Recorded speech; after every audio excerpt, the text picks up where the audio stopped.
Today, British legend Christopher Lee stars in the swashbuckler film The Devil Ship Pirates, which airs at 11 a.m. on Legend.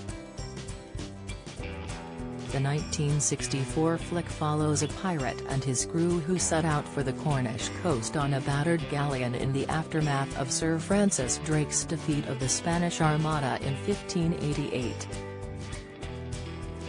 As they arrive, they must convince locals they are an invading force and that England has in actual fact been defeated by the Spanish.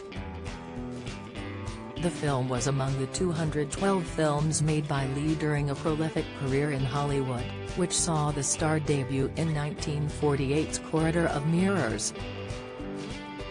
However, his life in film nearly didn't become a reality after an iconic producer questioned his appearance. The idea of Lee first becoming an actor came after he served in World War II, and couldn't think myself back into the office frame of mind when he was offered his old employment at Beecham's in 1946. His cousin, Nicola Carandini, who at that point was the Italian ambassador to Britain, said Lee should consider a career in acting after he regaled him with tales from the front lines, and how he obtained certain wounds. Despite his mother's protests, Lee attempted to make it on the stage and in film, but his initial venture saw his appearance criticized. He recalled being invited in to meet Nicola's friend Filippo Del Guidas, a film producer and head of Two Cities Films, which was part of the Rank organization. Lee noted that Guidas looked me up and down, and concluded that I was just what this industry was looking for. When he met with Joseph Sumlow, who questioned Guidas's decision, things took a turn.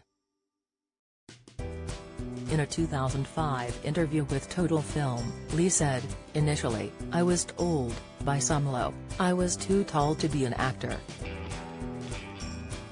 That's a quite fatuous remark to make. It's like saying you're too short to play the piano. I thought, right, I'll show you." At the beginning, I didn't know anything about the technique of working in front of a camera, but during those 10 years, I did the one thing that's so vitally important today: I watched, I listened and I learned. So when the time came I was ready. Oddly enough, to play a character who said nothing, the creature in The Curse of Frankenstein. The comment may have put many others off, but Lee made it his duty to prove the Hollywood legend wrong. And he did. He went on to achieve critical success over a career spanning decades, on which reached a new high in 2001 when he was made a CBE for services to drama. This was followed by a night Bachelor honor 8 years later in a service with then Prince Charles. Across the channel, Lee, who also appeared as a James Bond villain in The Man with the Golden Gun, was hailed by the French government, which gave him the honor of being a commander of Ordre des Arts et des Lettres in 2011. According to the Sydney Morning Herald at the time, Lee said, "A whole new career opened up for me when I was in Lord of the Rings and Star Wars, Episode 2, Attack of the Clones. What's really important for me is, as an old man, I'm known by my own generation and the next generation know me too." Lee also discussed how he had originally been concerned that his roles would only ever be found in horror, something which changed in the late 50s with his role as Holmes. He added, "Since then I've never been typecast, although I've played a lot of bad guys, there's more scope than being the man in the white hat."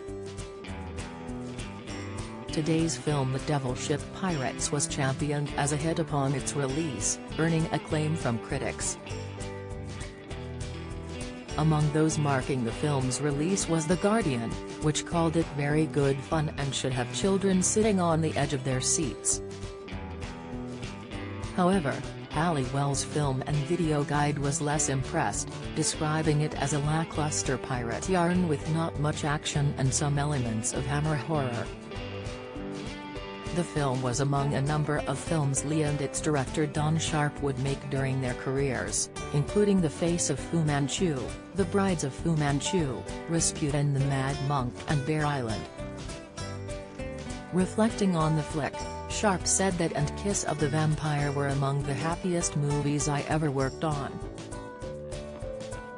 He added, with Shepperton or Pinewood you were one of a number of pictures being made, and if you were on a small budget, you got second or third best. At Bray, when you walked through the gate, everything was on your picture. There was a family feeling about it, and a feeling of pride as well. Everyone knew their craft and inspired others. The Devil Ship Pirates airs from 11 a.m. today on Legend.